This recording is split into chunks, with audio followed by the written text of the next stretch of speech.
happened? I've been telling you about me. Honestly, this felt literally the same feeling as being called out to a fight. You're still stressed. It's like the same type of stress. Is that Jeff Chan? Yeah. You gonna let me in? Yeah. Some free drinks? Sure. You drink. Hold that shit. Get out of here. The moment shit hits the fan, adrenaline kicks in, you feel like you're in a bar fighting for your life. Pretty hard to defuse a situation when a bloke punches you in the head. Welcome to the Ultimate Self-Defense Championship.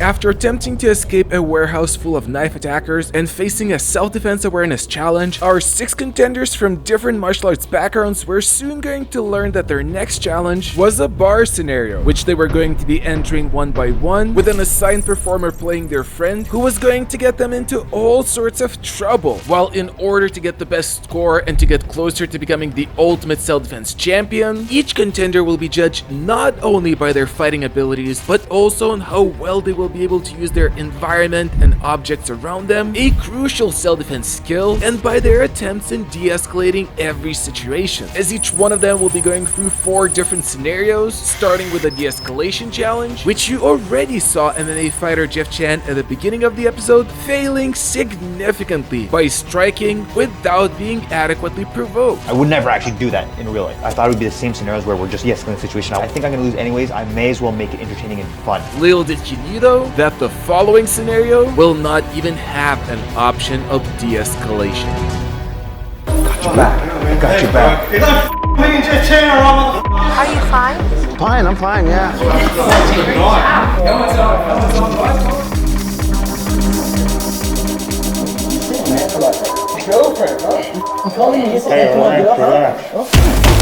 When I stood up, I was not expecting him to punch me so fast.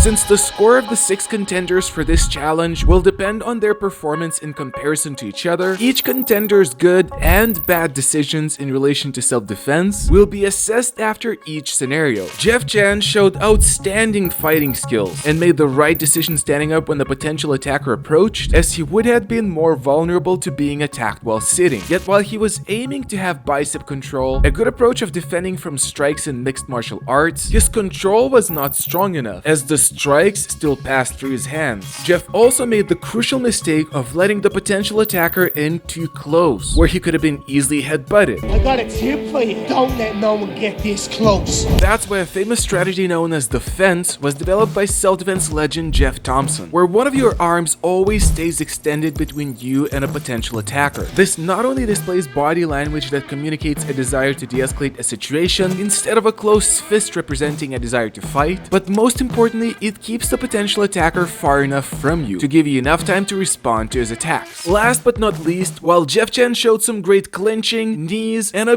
beautiful takedown, unfortunately, in a multiple attacker situation, that was not the best decision. As while Jeff was tangled down on the floor, the second attacker had ample opportunities to strike him at the back of the head, a very dangerous spot which can cause spinal cord and brain injury that could be fatal. And then finally, after Jeff dealt with the attackers, he was ready for the 3rd scenario. Let's go. We just got back,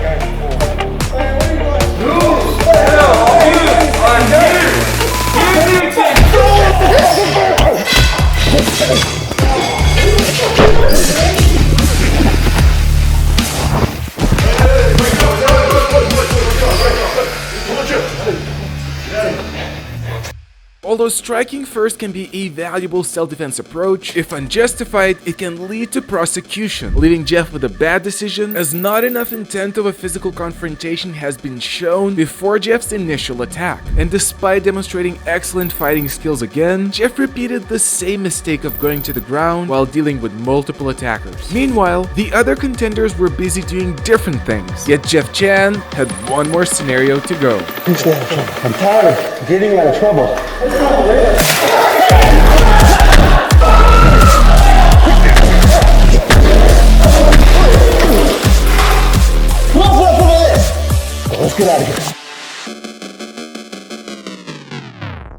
Before it was time to see the performance of the next 5 participants, Jeff's final scenario still needed to be assessed. Did you even notice the glass bottles? No, I'm over clearly here? very non-observant from the first challenge. Jeff Chan excelled at this scenario by being super quick in responding and fighting efficiently, and although the amount of force he used could come into question, we would leave that for the jury to decide. I'm not quite expecting to win. I'm gonna try my best, but like I know my odds. I'm a very honest person with myself, and I decided if I'm going to go through this season 2, I at least make it fun. It's real sweat. Bro, he's sweaty. We're done. It was fun though. It was a fun scenario.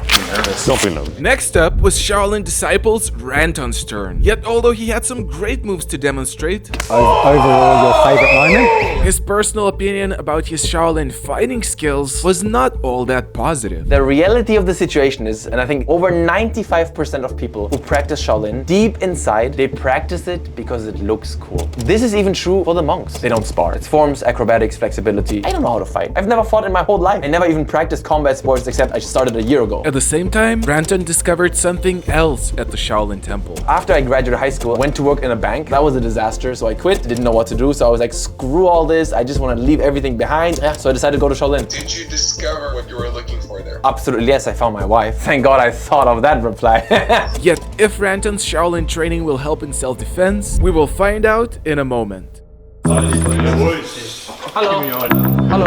Oh, my switch didn't turn on. I was just like, oh wow, this is cool. Hey, this is nice. Haha, this is fun. First guy talking to me, I realized it's Matt from season 1, so I was like, hey, you're Matt. But I remember. And then I realized like they're all in character except me. What Ranton didn't realize either was that there was a hidden trap in this challenge. As while the first attacker is causing a ruckus, the second attacker is spiking the drink with drugs, which he then offers to the contenders. Lucky for Ranton though, he refuses the spiked drink. It's alcohol? It's haram, bro. I can't have that. I'm gonna have water. Meanwhile, Jeff Chan didn't even have a chance to accept the spiked drink. As while the drink was being drugged, he took the attacker down. That's off to a great start. Hello. When your wife started talking to me, I thought she's not in the challenge and I didn't want to be rude to your wife. So I was like looking at her, saying things. I was also like, oh, I am in this challenge here. I should listen to what's going on. And then I realized the guy's like, you've been talking to my girlfriend. I'm like, what is going on? I'm not defending myself. I think I did like this. You gotta listen to the audio footage, but I think I'm giggling.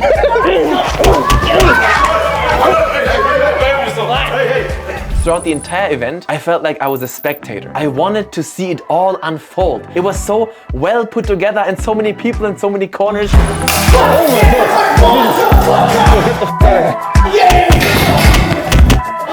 I think I threw someone on the ground, but even then I like looked at them on the ground and I like did this to them. Is this an average bar in Australia? Throughout the 4 scenarios, Ranton made a lot of mistakes. Even though he started off by refusing the spiked drink, he then immediately turned his back to potential attackers. And during the second scenario, he stayed sitting and didn't properly defend only until a while later. Ranton then continued to clinch up and go to the ground with multiple attackers during all 3 scenarios. And even though he strategically used the chair for self-protection, a great decision in the moment, he let go of it too easily. Overall, not excelling at this challenge. You're in the first season. I switched sides. It's very difficult to get in the zone. I think that's my problem. It's hard to flick the switch though. I'm bad at that. It was really bad, okay? Don't hate me. Don't hate me. I just didn't turn on. It was rant off, okay? Not rant on for that challenge. Oh my god. Dude, I had a problem. And trick on. Because I know it's not real. That's why, by thinking of it as a more not real thing, you need to know it, like your play spot. Gotta just do it and something spin you back. You're gonna love it. And then, it was UFC fighters Natan's I have turn. no idea what's gonna happen, who's gonna attack me. Everybody's got masks on, which is a great way to mess with us. I saw the sugar packet go into the drink. Take a sip, cheers.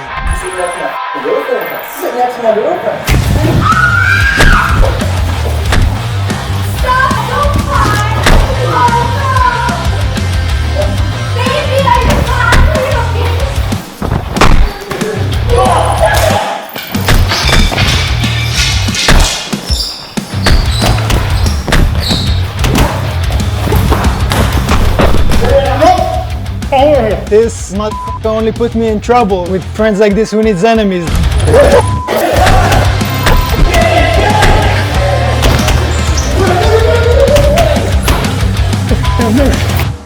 Natan showed an all-round great example, starting with pretending to drink the spiked beer, and even though he didn't stand up in front of the attacker, he showed great defense and excellent fighting skills throughout the entire challenge. Natan also called upon the bouncers for help, another great solution once the fighting calmed down, and if not for a questionable amount of force used at certain moments, his performance was close to being perfect this time. I was before Jordan. Personally, I think he's a great guy. I hope he can forgive me, but after a mission, I would like come back limping just to make him stress about the mission. Yeah. I felt like yesterday we up, and I told you today no more nice guy. Yeah, I felt vindicated. I think somebody was, did you knock them out? Did you knock them out? Jordan was just sitting there, and I'm like, yeah, of course I knocked them out. Just to put like that seed of fear in Jordan. But before we'll get to see Brazilian Jiu-Jitsu black belt Jordan's turn, it was time for karate black belt Jesse to face the challenge.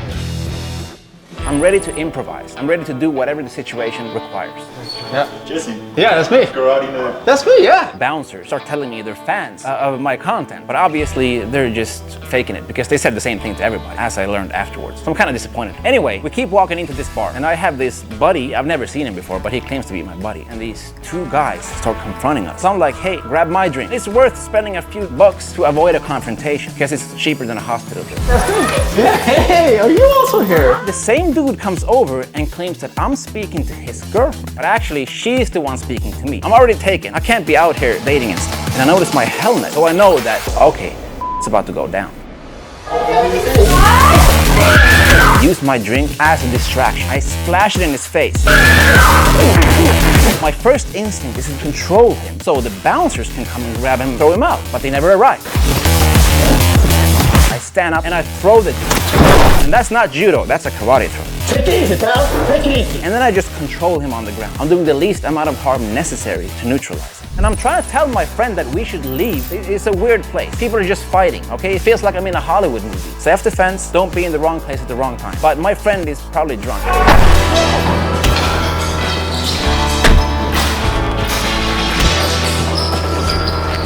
I go for a couple of groin shots because this is not a combat sport, this is self-defense. Dude, this place is crazy. I think we should get out of here.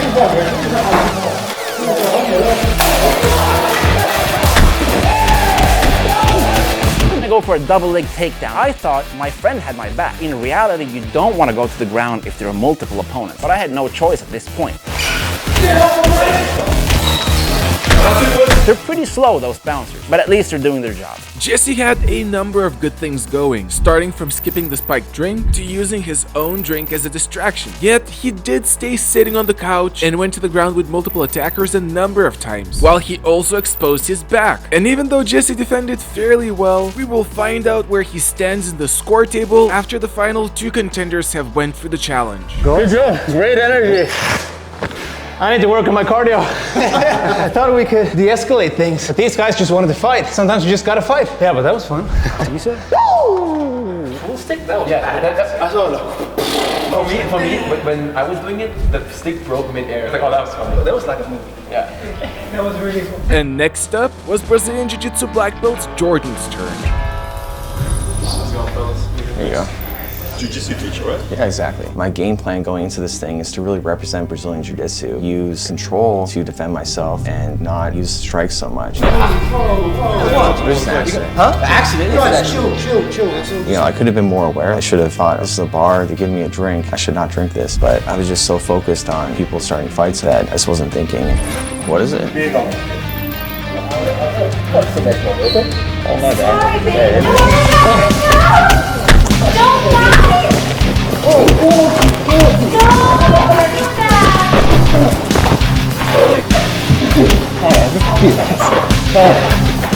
Wake it up.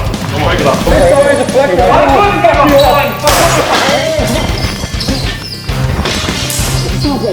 Let's go.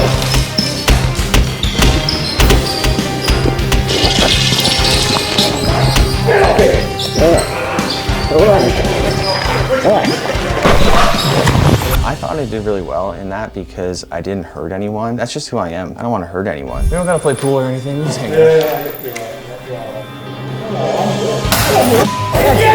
Come on.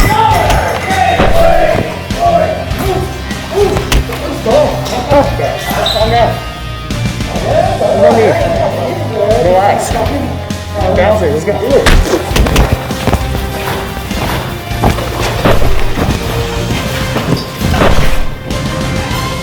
I didn't really know what to expect. Trying to de-escalate as much as possible, but sometimes people are they just want to throw hands. Before the final participant, Greg Hunter, the regular person, took his turn, it was time to assess Jordan's performance, who was unlucky in drinking the spiked drink, reducing his future score, which will be revealed after the final contender's attempt. Jordan also stayed sitting when the attackers came to the lounge and did not react quickly enough, and although his takedown was beautiful, yet again, going to the ground with multiple opponents was not a good idea, as he also got struck at the back of his head. On the bright side of things, Jordan showed good control of his opponents, which led to no use of excessive force. Yet during the pool scenario, he turned his back to an attacker who intentionally missed him with a pool cue to prevent unnecessary injuries. And then when Jordan tangled up with his attackers, he got punched a number of times both to the head and body. Then during the force scenario, while Jordan did a good job at trying to de-escalate the situation and effectively using one attacker against the other, unfortunately, his takedown yet again led to intentionally missed kicks and knees to his head, making Jordan come to the following conclusion. I didn't throw any strikes purposely, I just controlled everyone, and I thought that would really work in my favor because there was no excessive force whatsoever. But in hindsight, part of self-defense is making sure that you don't get hurt, and sometimes you need to strike first to make sure that happens. Jordan! I feel like I controlled him pretty well. You were thinking you did like a double armbar on somebody, yeah? With the drinks, you didn't de-escalate? No, I did de-escalate that. I think they told them not to attack because we weren't wearing helmets yet. Except for you. Except for you. Oh, I thought the adrenaline was like a fire. Yeah, I felt like real life for a second, and I really felt it. Yeah. And now, it's time to find out how regular person Greg Hunter did. Generally in a scenario, I kind of just try and do what I would do, like just instinct it. That's just what I did. Sorry, bud. $12 on that shit, man. It's alright, it's all good. I'll get you another one. I just thought, what if you don't take drinks from people, especially people that are not your friends? I just made up a story about being on the clock. Oh, I'm still on the clock. I get random breakfast at any time. Hi, Jim. How are you? Tell us some more. Oh, I got one of those heads. Hi, baby. You sitting next to my girlfriend for? Sorry, don't. Sorry, mate.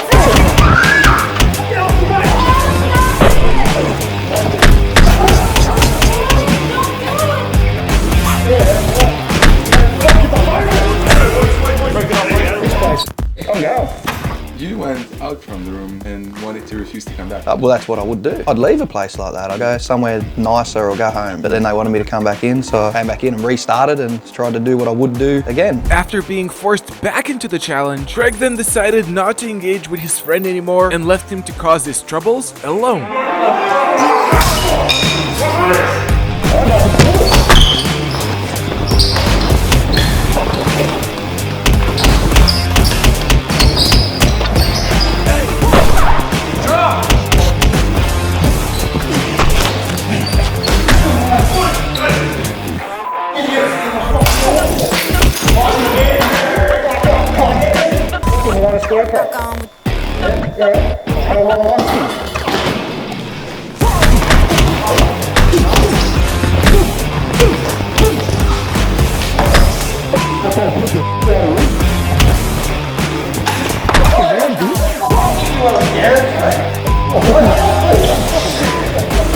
What are you doing? Come on, security ever.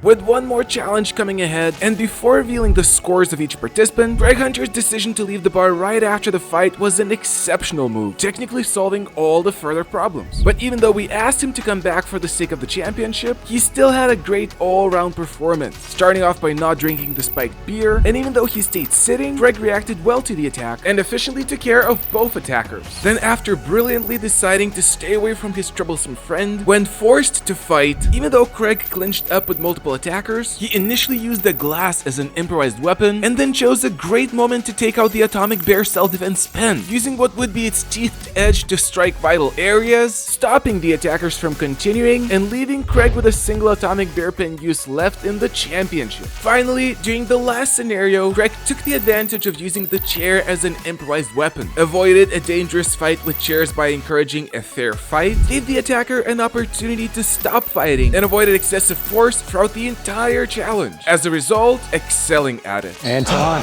good job. Do I actually leave now? I'm not drinking it, ever. And now, before we get to see the contenders taking part in the next self-defense challenge, it's finally time to reveal who did the best out of the 6 participants in this challenge. Starting with Shaolin disciple Ranton, who didn't manage to overcome his fear of striking people yet, and despite showing a few good decisions, overall did not manage to switch on this time, receiving the lowest score of a single point. Next up was MMA fighter Jeff Chan, who in an attempt to entertain people, showcased some great fighting skills and good general awareness, but his eagerness to fight led to plenty of excessive force used, and with 2 points for this challenge. Despite his strong desire to win, although Brazilian Jiu-Jitsu black belt Jordan controlled his attackers well and did not use any excessive force, he made a number of critical mistakes, leaving him with 3 points. Meanwhile, karate black belt Jesse displayed some great creativity and showed some good self-defense skills, but was still quite far from a perfect performance, leaving him with 4 points. Then, UFC fighter Natan Levy managed to have his redemption after his disappointing performance in the first challenge, this time showing amazing fighting skills and great self-defense awareness, almost giving him the top score. But in the end, after displaying an unmatched amount of self-defense knowledge throughout the challenge, regular person Craig Hunter took this one home, leaving him with the top score in the championship so far. And now, it's time for the bonus challenge.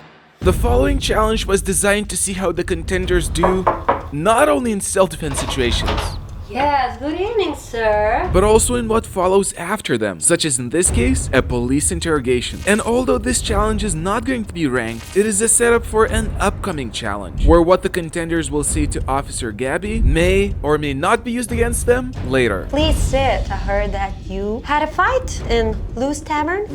No. So you didn't have a fight. I was attacked. To try and stitch me up for something. But then, Craig brought out the ultimate card, Should I have a barrister present? which in this situation solved all the problems. Yet while Craig was not the only person to use this strategy, Can I ask you a question first? Am I allowed an attorney? Yes, you're allowed. Thank you. Then I will wait for my attorney to be here. Natan Levy decided to add an additional advantage in his favor. I'm thinking if I come out now, everybody will be like, okay, it's a talking mission. So I just start screaming and banging on the doors. Just to stress everybody else out in the room. They're all my competitors, yeah, but especially Jordan. And to Natan's success, it did make Jordan cautious. I made the mistake of sitting down in the bar. That's when I got attacked. I'm not gonna sit down. Please, here. Actually, I'd rather just stand. I just gave the excuse, oh, my butt hurts. I didn't know what to say. Meanwhile, Jeff Chan had to deal with the consequences of being an aggressor in the first scenario. What happened? Somebody at the bar attacked us. What did you do? I attacked back in self-defense. While Jesse breezed through the interrogation with no need to explain excessive force. Actually, I offered him my drink because he spilled his drink. And Ranton played the lawyer card too. Let me just give you the number for my lawyer and then you can sort it out with him. Although the following challenge was arguably going to be the hardest one yet, the contenders were done for the day. You start filming after I already proved I'm a genius. Oh, it's just that didn't happen. This time, they knew what the challenge was going to be, so the next morning they were closely studying the shank tank, a challenge from season 1 where each participant is locked up in a room with a knife attacker for 20 seconds. And after doing some practice at the fighter house, This is the one position that I'm scared of. You know what's coming, right? This is one, and boom. Okay, that's one. And I switch. And then you're like, the contenders made their way back to the facility. used to give someone a concussion. It was one. You can go like. Apparently they said they were okay at the time and then later. And it was late. 100%. No, seriously. Yeah. I feel like a And then after they once again geared up with SMAI's quality protective gear and donned Xmartial's custom made for the USDC / rashes, anatomy shirts designed to mark knife wounds during the challenge, finally they were ready to enter the shank tank. Yeah, shank tank sucks. Shank tank always sucks. I cannot embarrass myself like that again. I have to punch people today. I have to punch people.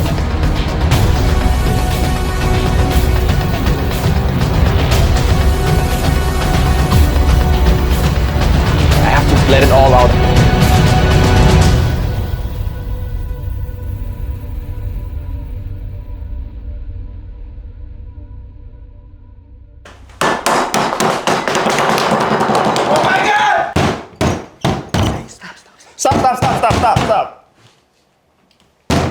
Stop. Stop.